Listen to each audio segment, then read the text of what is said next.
The church's perimeter closes on the couple, essential or decorative. A great example of the decorative manifesto is found in the poster created by Milton Glazer featuring Bob Dylan and included in his 1966 album Greatest Hits. The poster presents the singer's silhouette slightly tilted downwards, facing left and extending from corner to corner diagonally. The white background contrasts with the flat black of the face, almost resembling a shadow. His face is characterized by his delicate chin and aquiline nose, which serve as the print's focal points. The only spots of color are found where the singer's hair should be. Each curly lock is stylized. Some are white and some are in vivid colors, which are almost psychedelic. The hair is rendered abstractly, yet it maintains the shape and flow that curls will hold. On the lower right corner, in custom red vectorial type, we find the name Dylan. This poster was part of a promotional campaign and was commissioned by the singer's label to be created by the American graphic designer Milton Glazer, also known as the author of the famous I Love New York logo. Inside the vinyl sleeve, for the first time, a poster could be found. The vibrant hues of Bob Dylan's hair are a callback to his music's essence. It's not the singer's likeness that makes him an icon, but the product of his mind. Furthermore, the decoration is also a callback to psychedelia and a reference to the time's countercultural scene. On the other side, we have the work of the Italian designer Leonardo Mattioli. This work belongs to the essential vein and was commissioned in 1973 by the Florence Istituto Statale dell'Artes Antifascist Committee for a documentary exhibit. At the center of the yellowed edge background, we have a flat-side black profile of a head looking upwards with no neck.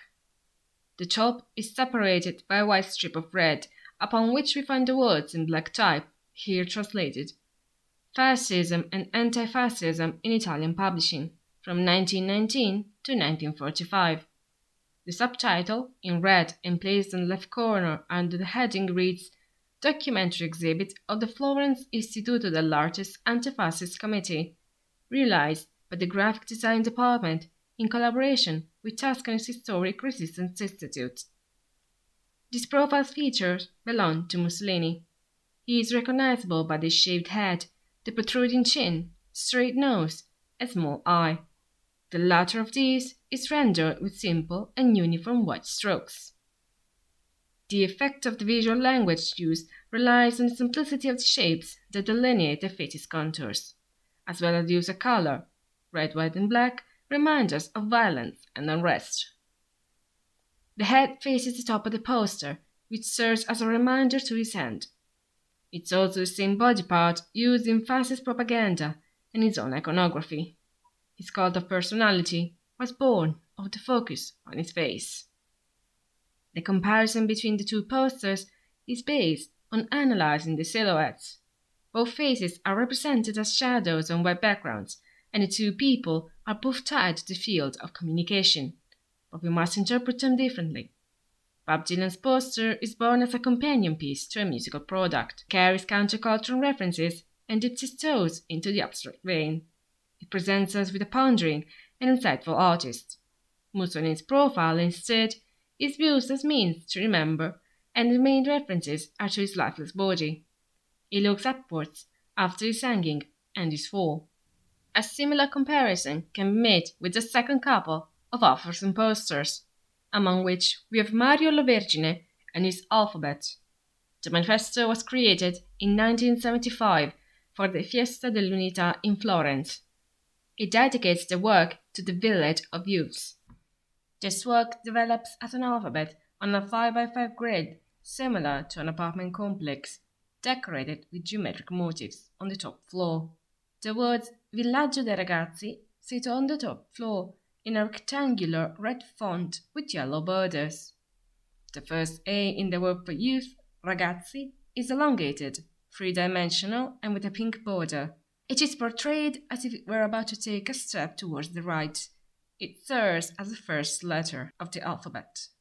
Each following letter is reimagined creatively, with dynamic pictograms that create the illusion of a letter with a line of motion. paint squeezed from a tube becomes a B, and a broken plate forms a C. Each letter is represented with a small abstract illustration, painted with vivid colors. The decorative nature of the poster is born of the chromatic harmony and orange background hues peeking from behind each apartment. The balance between warm and cool tones creates a sense of uniformity despite the strong input and amount of elements presented. The decorative element found in Mario Lovergine, whose graphic style is highly detailed and complex in its symbology, is also diametrically opposed to the poster created in 1967 by Giancarlo Iliprandi for the Italian Association of Demographic Education. Basta una pillola? In English, it only takes a pill. This manifesto is entirely monochromatic, in white and stone-like tones. The central portion of the manifesto is filled, border to border, with 4 lines of plastic realistic baby dolls. They are naked and their eyes are blackened, and they all face the spectator head-on. Each line is composed of around 10 dolls. All of them are white and they are positioned similarly to bricks in a wall. Every doll has short cropped hair and has their left arm and right leg bent towards us, as if they were stepping forward. At the manifesto's top center, we have the word basta, meaning enough, in white capital letters. It can be distinguished from a white background only thanks to the shadows that the letters cast. In the lowest section, still centered and in bold letters, we find the words, "It only takes a pill." The font chosen can also be distinguished thanks to the shadows it casts, but is overall smaller than the heading. Below that, between the border and the letters, we find the titular pill. It is dark red. It is also the only element to have any color. Just like the infants, it is portrayed photographically. However, the sense of scale is skewed, and it is presented as much larger than what it should be. The word enough, stipe, is similar to a marble incision. When coupled with a lifeless monochrome, it becomes similar to the graphic style found in fascist propaganda.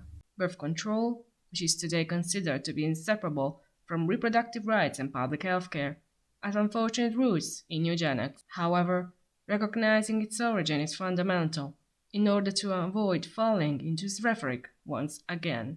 In 1967, contraception was still illegal. It uses black-eyed baby dolls as a powerful stand-in to remind us of unsafe abortion practices which endanger the carrier as well. The white bodies of the dolls, almost sterile, because not pallid with death. The rich amount of details characterizing Lovergine serves as an indicator of vitality and vigor. The vibrant and harmonious colors indicate lust for life, especially for the youth he dedicates the work to. Unlike Lovergine's work, Iliprandi's poster is political and makes a clear statement. Both works focus on the themes of the current generation's youth, both lived and not.